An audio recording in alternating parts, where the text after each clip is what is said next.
Hey guys, എല്ലാവർക്കും തമിച്ചിലേക്ക് വീണ്ടും സ്വാഗതം. ഇന്ന് നമ്മൾ ഡിസ്കസ് ചെയ്യാൻ പോകുന്നത് സിനിമയെ കുറിച്ചിട്ടൊന്നല്ല, സിനിമയ്ക്ക് പുറകിൽ നടക്കുന്ന ഒരു സംഭവത്തിനെ കുറിച്ചിട്ടാണ്. നമുക്കറിയാം, 2 ആഴ്ച മുന്നേ ഫിലിം ചേമ്പേഴ്സ്, അതായത് പ്രൊഡ്യൂസേഴ്സ് അസോസിയേഷൻ്റെ വക ഒരു മീറ്റിംഗ് ഉണ്ടായിരുന്നു, പ്രസ് മീറ്റിംഗ്. ആ പ്രസ് മീറ്റിങ്ങിൽ സുരേഷ് കുമാർ ഇങ്ങനത്തെ ബജറ്റിനെ കുറിച്ച് പറഞ്ഞു. സിനിമ എത്രത്തോളം ഷെയർ തിയേറ്ററിൽ നിന്ന് കിട്ടുന്നുണ്ടെന്ന് പറഞ്ഞു. 100 കോടി കിട്ടിക്കഴിഞ്ഞാൽ എന്തൊക്കെ പ്രശ്നങ്ങൾ, പ്രൊഡ്യൂസറിന് കിട്ടുന്ന എത്ര പൈസ എന്നുള്ള രീതിയിലൊക്കെ ഒരു പ്രസ് മീറ്റ് വെച്ചു. ആ പ്രസ് മീറ്റിൽ എമ്പുരാൻ എന്ന് പറയുന്ന ബിഗ് ബജറ്റ് സിനിമ, അല്ലെങ്കിൽ മലയാളത്തിൽ ഇതുവരെ ഇറങ്ങിയിട്ടുള്ളത് ഏറ്റവും ബിഗ്ഗസ്റ്റ് ആയിട്ടുള്ള സിനിമയാണ്. ആ സിനിമയുടെ ബജറ്റ് പ്രൊഡ്യൂസറായ ആന്റണി പെരുമ്പാവൂരിനോട് ചോദിക്കാതെ ഡിസ്ക്ലോസ് ചെയ്തു എന്നുള്ള രീതിയിൽ ഒരു ഡിസ്പ്യൂട്ട് വന്നു. അപ്പോൾ അവിടെയാണ് പ്രശ്നങ്ങളൊക്കെ തുടങ്ങുന്നത് സത്യം പറഞ്ഞാൽ. അപ്പോൾ അതിനെതിരെ ആന്റണി പെരുമ്പാവൂർ ഫേസ്ബുക്കിൽ ഒരു പോസ്റ്റ് ഇട്ടു.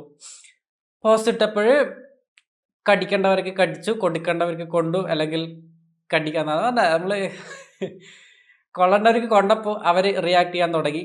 അപ്പോൾ അതിൻ്റെ ഭാഗമായിട്ട് വീണ്ടും പ്രശ്നങ്ങളുണ്ടായി. അത് ആൻ്റണിയെ പുറത്താക്കുമെന്ന് പറഞ്ഞു, പ്രൊഡ്യൂസേഴ്സ് അസോസിയേഷനിൽ നിന്ന് പുറത്താക്കുമെന്ന് പറഞ്ഞു.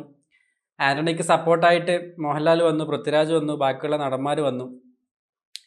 അപ്പോൾ അതിനുശേഷം ഇന്നലെ ന്യൂസ് വന്നിട്ടുണ്ടായിരുന്നത് എമ്പുരാൻ്റെ റിലീസ് ഡേറ്റിൽ അന്ന് ഒരു സൂചനാ പണിമുടക്ക് നടത്താൻ പോകാന്നുള്ളതാണ്. നമുക്കറിയാം, പ്രൊഡ്യൂസേഴ്സ് അസോസിയേഷൻ ഇവിടെ കുറേ വർഷങ്ങളായിട്ടുള്ളതാണ്. അപ്പോൾ അതിൽ ഒരുപാട് പ്രൊഡ്യൂസേഴ്സ് ഉണ്ട്, പണ്ട് കാലം തൊട്ടേയുള്ള പ്രൊഡ്യൂസേഴ്സ് ഉണ്ട്.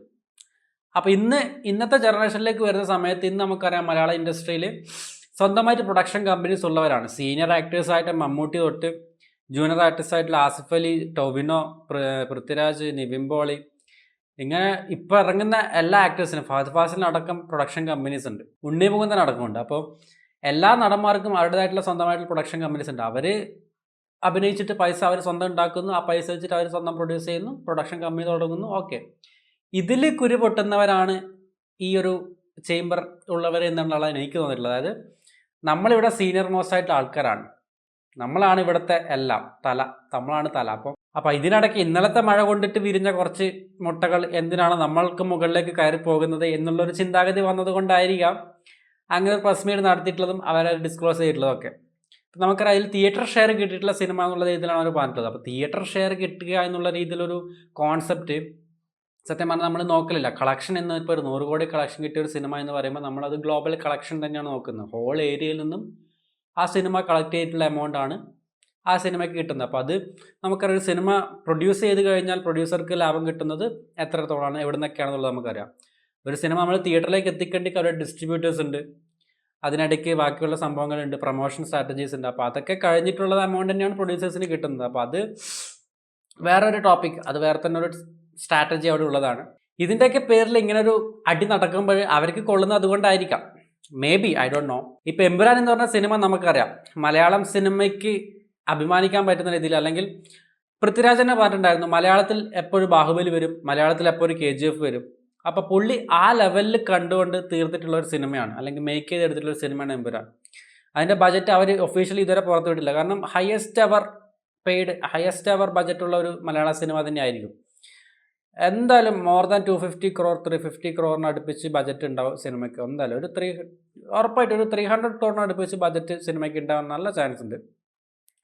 അറ്റ്ലീസ്റ്റ് ഒരു 250 crore ഉണ്ടാവും. അത്രയും വലിയ രീതിയിൽ ആ സിനിമ മേക്ക് ചെയ്ത് എടുത്തിട്ടുള്ളത്.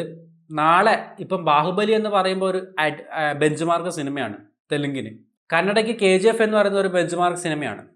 അതുപോലെ മലയാളം ഇൻഡസ്ട്രിക്കുള്ള ഒരു ഓപ്പണിംഗ് ആണ്, ഒരു വേൾഡിലേക്കുള്ള ഒരു ഓപ്പണിംഗ് ആയിരിക്കാം ഈ ഒരു സിനിമ വഴി പൃഥ്വിരാജ് എന്ന് പറയുന്ന ഡയറക്ടർ ചെയ്തു വെച്ചിട്ടുള്ളത്. അപ്പോൾ അത് നല്ല രീതിയിൽ ചെയ്ത് സിനിമ നമ്മളുടെ ഇൻഡസ്ട്രിക്ക് നല്ല രീതിയിലുള്ള ഒരു ഗ്രോത്ത് വരാൻ പറ്റുന്ന ഒരു ചാൻസ് ആണ്.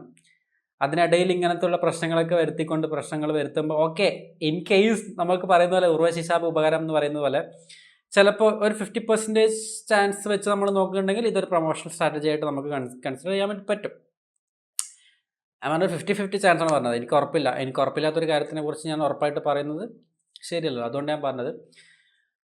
ന്യൂസിൽ കുറച്ച് ന്യൂസ് വാല്യുള്ള സംഭവമായിട്ട് വരുന്ന സമയത്ത്, കുറച്ച് ഡിസ്കഷൻ വരുന്ന സമയത്ത് അത് പ്രൊമോഷനായിട്ട് വരാം, ഒരു സിനിമയ്ക്ക് ബൂസ്റ്റായിട്ട് വരാം. എന്നാലും ഇൻ കേസ് ഇതിൻ്റെ അടുത്ത് ഇങ്ങനെ സീരിയസ് ആയിട്ടുള്ളൊരു ഇഷ്യൂ തന്നെയാണ് എന്നുണ്ടെങ്കിൽ അത് ആ ഒരു സിനിമയല്ല ശരിക്കും ബാധിക്കുന്നത്. അതിന് പുറകിൽ അത്രയും വർഷങ്ങൾ കഷ്ടപ്പെട്ടിട്ട് ഈ ഒരു രീതിയിൽ മേക്ക് ചെയ്തെടുത്തിട്ട് ഗ്ലോബൽ വിഷനിൽ ചെയ്തിട്ടുള്ളൊരു സിനിമ മലയാളം ഇൻഡസ്ട്രിയുടെ ഗ്രോത്തിനാണ് അത് ബാധിക്കുന്നത്. അപ്പോൾ അത് നമ്മൾ കൺസിഡർ ചെയ്യേണ്ടത് വളരെ അത്യാവശ്യമുള്ള കാര്യമാണ്.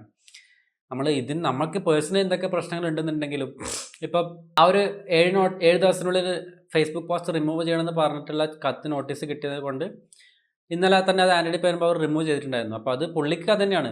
കാരണം അത്രയും കഷ്ടപ്പെട്ടിട്ടുണ്ടെന്ന് പുള്ളി തന്നെ പറഞ്ഞിട്ടുണ്ട് ഈ ഒരു സിനിമ ഇത്തരത്തിൽ എടുത്ത് വെക്കാൻ വേണ്ടി. അപ്പോൾ അത് റിലീസ് ചെയ്തിട്ട് വേണം അതിൽ നിന്ന് അവർക്ക് പ്രോഫിറ്റ് കിട്ടാൻ വേണ്ടി, അല്ലെങ്കിൽ അതിൻ്റെ ഒരു ബിസിനസ് എന്നുള്ള രീതിയിൽ അവർ ഇൻവെസ്റ്റ് ചെയ്ത് കിട്ടണം. അപ്പോൾ അതിന് നല്ല രീതിയിൽ റിലീസ് കിട്ടിയേ പറ്റൂ. ഇത്തരത്തിലുള്ള പ്രശ്നങ്ങളൊക്കെ വന്നു കഴിഞ്ഞാൽ അത് സിനിമയെ ബാധിക്കും, അതിൽ അഭിനയിച്ചിട്ടുള്ളവരെ ബാധിക്കും, ഇൻഡസ്ട്രീനെ ബാധിക്കും, എല്ലാവരെയും ബാധിക്കുന്ന കാര്യമാണ്. അപ്പോൾ അതുകൊണ്ടായിരിക്കാം പുള്ളി നല്ല രീതിയിൽ ചെയ്തു തീർക്കാൻ വേണ്ടി ഉദ്ദേശിച്ചിട്ടുള്ളത്.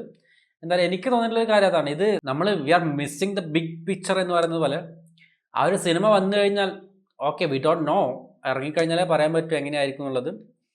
എന്തായാലും അത്തരത്തിലൊരു ഹൈപ്പ് ക്രിയേറ്റ് ചെയ്തിട്ടുള്ളൊരു സിനിമയാകുമ്പോൾ ആ രീതിയിൽ നമ്മളത് മേക്ക് ചെയ്ത് എടുത്തിട്ട് ചെയ്തു വെച്ചിട്ടുള്ളൊരു സിനിമയാകുമ്പോൾ അതിനനുസരിച്ചുള്ള റിസൾട്ട് അവർ എക്സ്പെക്റ്റ് ചെയ്തിട്ടുണ്ടാവും. അപ്പോൾ അതിനിടയിൽ